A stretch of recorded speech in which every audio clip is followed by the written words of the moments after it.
ये गुफ्तगू आपने मुलाहिजा की। और अभी आपको बताएं, सूबाई दारुल हुकूमत डाकुओं के निरगे में आ गया। 36 घंटों के दौरान 3.25 करोड़ रुपए की वारदातें हुई।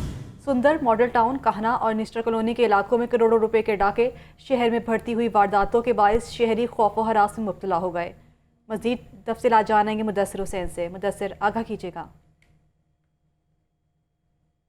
जी बिल्कुल, शहर में जो डकैती की वारदातें हैं वो बढ़ गई हैं, बल्कि आए रोज़ इसमें इजाफा देखने को मिल रहा है। 36 घंटे के दौरान शहर में 3.25 करोड़ की जो डकैती की वारदातें हैं वो हुई हैं। ख़ासतौर पर सदर डिवीज़न और मॉडल टाउन जो डिवीज़न है वहाँ पर जो है डकैती की बड़ी बड़ी वारदातें हुई हैं। सुंदर में अख्तर के घर से जो है डाकू 1.38 करोड़ जो है लाख हैं वो लेकर फ़रार हो गए। इस तरह काना के इलाके में भी इस तरह की बड़ी वारदात हुई है। काना के इलाके में 32 लाख की जो है वो वारदात हुई है। इसके अलावा नस्टर कॉलोनी के इलाके में भी जो है वो बड़ी वारदात सामने आई है। नस्टर कॉलोनी में शफा के घर से 3 डाकू जो है वो घर के सफाया कर गए हैं और घर से लूटमार करने के बाद जो है वो फ़रार हो गए हैं। और 3.25 करोड़ की जो 36 घंटे में जो है पूरे जो है वो शहर में जो वारदातें हैं रिकॉर्ड हुई हैं।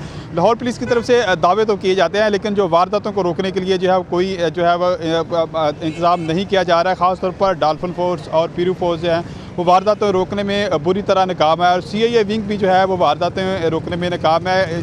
CIA जो विंग है उसका काम ही वारदातों को रोकना है और बड़े बड़े गैंग जो शहर में ऑपरेट कर रहे हैं उनको पकड़ना है। जिस तरह रोज़ जो है वो इस तरह का एक वाक़या पेश आया था कि लारी अड्डा के इलाके में जो एक एहलकार जो FC का एहलकार था बलोचिस्तान का, उसको डाकू ने डकैती मज़ामत पर जो है वो ज़ख्मी कर दिया था और उससे जो है वो 17,000 नकदी लेकर जो है डाकू लेकर फ़रार हो गए थे। वो मुलज़म भी ताहाल पुलिस जो है वो नहीं पकड़ सकी है। ये 3 वारदातें अब सामने आई हैं। 4 वारदातें जो हैं वो शहर के मुख्तलिफ थानों में सामने आई हैं। 4 वारदातों के मुकदमात तो दर्ज कर लिए गए हैं, लेकिन डाकुओं का ताहाल जो है वो पुलिस सराग नहीं लगा सकी है कि डाकू कौन थे, कहाँ आए और कहाँ फ़रार हो गया। ताहाल डाकुओं के बारे में पुलिस जो है वो कोई सराग नहीं लगा सकी है। अगर देखा जाए तो शहर में एक स्विक गैंग भी जो है वो सरगर्म है, जो मुख्तलिफ जो है वो वारदातें कर चुका है और स्विक गाड़ी पर जो है वारदातें करते हैं। इस वाले से पुलिस ने यह दावा किया था कि उसके बहुत करीब पहुँच गए हैं स्विक गैंग के, लेकिन ताहाल उस गैंग को भी जो है पुलिस नहीं पकड़ सकी है। और ये वारदातें हैं जो घरों में भी जारी हैं, स्ट्रीट क्राइम की वारदातें भी जारी हैं। उसके अलावा जो चोरी की वारदातें हैं वो भी जारी हैं। पुलिस जो है वो बड़े जो ऑर्गेनाइज गैंग